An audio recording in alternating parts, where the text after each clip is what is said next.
Bienvenidos otra vez a este precioso espacio donde atiendo sus preguntas, dudas, argumentos, contraargumentos, sugerencias y por supuesto también las críticas. En el día de hoy tenemos comentarios súper interesantes que involucran temas tan diversos como la infalibilidad papal, el pelagianismo, la oración, el perdón de pecados, intercesión y mediación de María, entre muchos otros. Así que ni se muevan, que esto recién comienza y cada vez se va a poner más interesante. El primer comentario al que vamos a estar reaccionando en el día de hoy nos llega de parte de nuestro buen centurión Cristiano, a quien mandamos un abrazo a la distancia, y nos dice lo siguiente: el craso error de caer en el literalismo.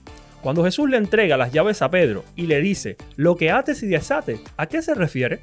Cuando Pedro habla y decide con asistencia del Espíritu Santo nombrar a Matías, ¿no es infalibilidad? Por otro lado, el que no se hable explícitamente de que el Papa es infalible en el primer milenio no significa que no se creyera. Roma siempre tuvo injerencia en asuntos doctrinales y teológicos. Por ejemplo, San Agustín de Hipona decía: Roma locuta, causa finita est. Mi buen centurión, gracias por este comentario, un poco extenso, pero bastante interesante. Y aunque no pretendo denigrarte ni nada por el estilo, debo decirte que tu comentario es lo que yo catalogaría como un collage de incoherencias. De hecho, hay tantas incoherencias que no sé por dónde comenzar. Pero nada, te lo aclaro de inmediato. En primer lugar, yo nunca dije en todo el video que fuera literalista o que necesito que aparezca explícitamente la palabra infalible en la escritura vinculada al apóstol Pedro para así intentar justificar tu dogma surrealista. Eso es una inferencia injustificada tuya, como también lo es la infalibilidad papal por parte de tu iglesia. En segundo lugar, ese tema de atar y desatar otra vez, brother. ¿Cuántas veces hay que responderle lo mismo con lo mismo? Te lo aclaro bien rapidito. Las llaves tipifican autoridad, eso no lo negamos, pero la autoridad o las llaves no fueron dadas solamente a Pedro, sino a todos los apóstoles. ¿O tú nunca has leído Mateo capítulo 18? Sí. Yo no niego la autoridad apostólica, querido centurión. Lo que no hago, a diferencia de ustedes, es confundir autoridad apostólica con infalibilidad papal, porque son dos temas distintos. De hecho, una muestra innegable de la confusión que ha generado tu magisterio en el católico de a pie es tu comentario. En tu comentario, sin darte cuenta, proyectas de manera magistral la confusión que ha generado tu magisterio en el católico romano de a pie, que no sabe distinguir entre autoridad apostólica e infalibilidad papal. Tú aseguras en tu comentario que el apóstol Pedro ejerció su infalibilidad cuando eligió a Matías. El problema es que tú vas al texto bíblico con tus lentes papistas, porque si tú te quitas los lentes papistas solo por un minuto y acudes al pasaje bíblico, te darás cuenta que en primer lugar, Pedro no elige a Matías. No sé dónde tú encuentras eso en Hechos capítulo 1, porque no está por ninguna parte. Pedro lo que presenta es una propuesta delante de los demás apóstoles y no una decisión unilateral, no una elección unilateral. Eso no lo convierte en infalible. Presentar una propuesta no lo hace infalible de ninguna manera. De hecho, a los demás apóstoles también le parece bien la propuesta que trae Pedro, y aún así, Pedro no elige a Matías. Ninguno de los 11 eligió a Matías. Lo que nos dice el texto bíblico es que echaron suertes y la suerte cayó sobre Matías. Pero donde vemos en el texto bíblico autoridad apostólica y suerte, tú ves infalibilidad papal. Te das cuenta de la confusión que ha generado tu magisterio. Pero junto a ello, si ejercer autoridad apostólica convierte al apóstol automáticamente en infalible, entonces todos los apóstoles fueron infalibles. De hecho, tu tan infalible apóstol Pedro, supuestamente primer papa de la Iglesia Católica Romana, resulta que fue papiado por completo por el apóstol Pablo por andar de hipócrita en Antioquía frente a los gentiles, en un asunto de fe y de moral. Nada, tareita para la casa. Y junto a ello, si siguiéramos tu lógica en cuanto a la infalibilidad papal, brother, seríamos un desastre como iglesia. Tú afirmas en tu comentario que el hecho de que una enseñanza o una doctrina como la infalibilidad papal no aparezca por más de 1000 años de historia de la iglesia no significa que no se creyera. Pues bien, si siguiéramos esa lógica, tendríamos que decir que el hecho de que los apóstoles o los padres de la iglesia no negaran o afirmaran que en el Arca de la Alianza hay un compartimento secreto donde hay evidencia de vida extraterrestre, entonces se creía en los primeros siglos, ¿verdad?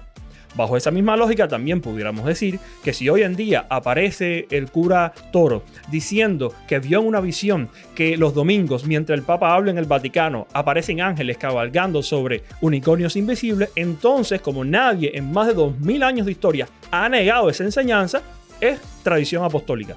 ¿Te das cuenta del absurdo de tu razonamiento o no te percatas de ello? Mira, brother, el silencio no es evidencia, no es argumento, es el refugio del que no tiene ninguna evidencia para sostener una creencia que es absurda. En historia, lo que no está, no existe para discusión, no existe para análisis. Entonces, saltar de la prominencia de Roma, que no la negamos, saltar de la prominencia de Roma a la infalibilidad papal, no es un desarrollo teológico, es un salto al vacío sin paracaídas. O en otras palabras, es suicidio intelectual. En cuanto al tema de Agustín, querido centurión, hay que ser más leído o más honesto, brother. No se pueden dar la cita fuera de contexto. Te explico.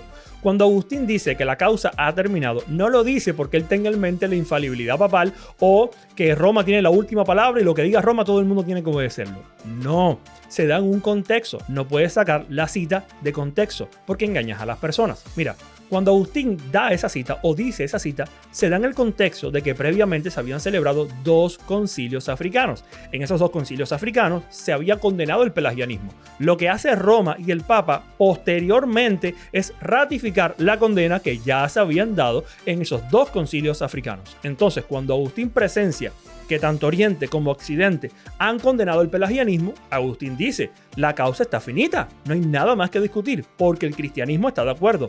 Oriente y Occidente han condenado el pelagianismo. Junto a ello te voy a dar un datico, como diría Luisito Comunica, perturbador que quizás no conozcas al respecto. Un tiempo después, el Papa Zósimo habilitó otra vez a los pelagianos y Agustín se opuso junto a los obispos africanos al Papa Zósimo. De hecho, la oposición fue tan fuerte, la presión fue tan fuerte que el Papa Zósimo, ¿qué crees? Dio marcha atrás. Y lo más gracioso de todo es que redactó un documento donde dejaba plasmado que su decisión era final, definitiva, irrevocable. Lo ridículo y lo gracioso del tema es que ese documento en el cual él está diciendo que su decisión es irrevocable era una revocación de su antigua decisión. Nada, locura papista, incoherencia papista dura y pura. Mira, si Agustín hubiera creído que en temas de fe, porque este era un tema de fe, el Papa era infalible cuando hablaba cátedra y todas estas locuras que ustedes inventan, Agustín se hubiera callado y hubiera aceptado el pelagianismo. Pero no lo hizo, porque para Agustín la verdad está por encima de Roma y por encima del Papa o del obispo de Roma. Nada, mi querido centurión, más estudio, más lectura, más investigación, menos YouTube y menos Netflix. Pero gracias por tu comentario. El siguiente comentario será un oasis para el alma después de todos los factos que le hemos lanzado al buen centurión. Es de nuestro hermano Félix Ortiz y nos dice lo siguiente. El mismo Jesucristo nos enseña que podemos orar directamente a Dios y pedir que nos perdone en el Padre Nuestro. Tienes toda la razón, mi querido Félix, y gracias por tan certero comentario. Simple, pero certero. Mira, gracias por recordarnos que muchas veces estamos perdidos en laberintos dogmáticos, en burocracia eclesial, en legalismo humano. Y nos perdemos de la sencillez, de la transparencia y de la verdad de la palabra, al punto de olvidar u obviar las enseñanzas del propio Jesús. Los discípulos quieren que Jesús les enseñe a orar. No quieren que les enseñe cómo confesarse delante de un sacerdote para obtener absolución por los pecados. Para nada. Quieren que Jesús les enseñe a orar. Pero la respuesta de Jesús es muy curiosa e interesante. Jesús les dice, Padre nuestro que estás en los cielos. Jesús establece una conexión directa con el Padre. Nada de intermediarios ni estructuras burocráticas que vienen a entorpecer la relación del creyente con Dios. No encontramos nada de esto en el pasaje. Encontramos que Jesús les dice que ellos pueden orar al Padre y pedir perdón por sus pecados, como mismo ellos perdonan a los que los ofenden. Pero por si esto fuera poco, el propio Jesús nos deja muy en claro en Lucas capítulo 18 que un publicano y un fariseo fueron a orar. Y el publicano confiesa su pecado, pero no delante de un sacerdote, sino directamente a Dios. Es más, Jesús afirma en el texto que el publicano descendió a su hogar perdonado, justificado. Pero el catolicismo romano te dice que no, que tienes que pasar primeramente por el sacerdote. Nada, contradiciendo a Jesús directamente. Pero además de esto, podemos encontrar en los evangelios que los que son confrontados por la predicación de Juan, curiosamente confiesan su pecado públicamente. Y ahora, aquí va un secreto, pero que no se entere ningún católico romano. Juan el Bautista no era sacerdote. En Mateo capítulo 27, versículo 51, el evangelista nos narra que el velo se rasga con la muerte de Jesús. Pero el catolicismo romano insiste en decirte que no, que tú tienes que acudir a Dios para perdón de los pecados, pero a través del sacerdote. Cuando Jesús lo que establece no es un sistema ritual o sacramental para acudir a Dios. Para nada. Nos dice que tenemos acceso, línea directa a Dios. Esto es corroborado también por el autor de Hebreos, el cual nos dice en Hebreos capítulo 4, versículo 16, que tenemos línea libertad para ir delante del trono de la gracia, para acudir delante de Dios. Entonces tenemos que elegir o creerle al papismo o creerle a Jesús, creerle a la Escritura, creerle a los apóstoles y a los autores bíblicos. En otras palabras, mis hermanos, no dejen que nadie, ni la Iglesia Católica Romana, ni los papas, ni los católicos romanos nos priven de un derecho y de un privilegio que Jesús nos regaló a través de su muerte y su resurrección. El siguiente comentario se lo debemos al buen Jorge, que nos dice lo siguiente: trago por cada vez que diga mis hermanos. Jorge, te pasas, brother. Te pasas. Ustedes no son fáciles, mis hermanos. Ustedes no son fáciles. Mira, Jorge, de este comentario tengo que decirte dos cosas. En primer lugar, espero que con trago te estés refiriendo a un trago de agua y no un trago de alcohol, vino o algo parecido. Porque si vas a tomar un trago de alcohol o de vino por cada vez que yo diga mis hermanos en ese video en el cual tú me comentaste, nada, vas a terminar borracho completamente, lo cual no te recomiendo. Si no eres cristiano, no te lo recomiendo. Y si eres cristiano, mucho menos te lo recomiendo.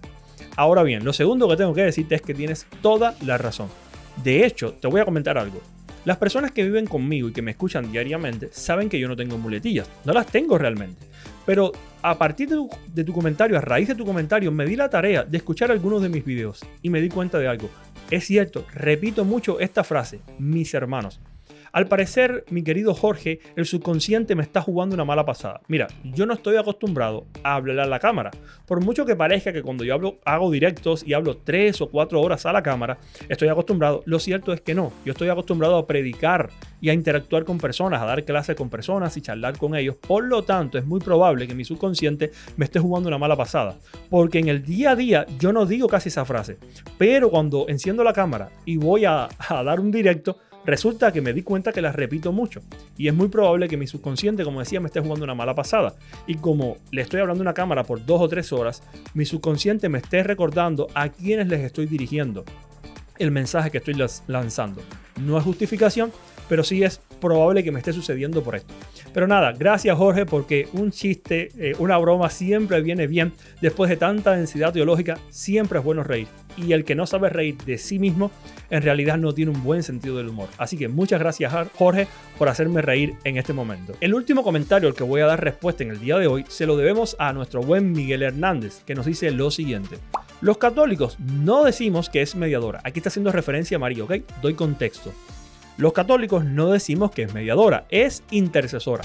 Mi querido Miguel, gracias por el intento de precisión y corrección, pero debo informarte algo.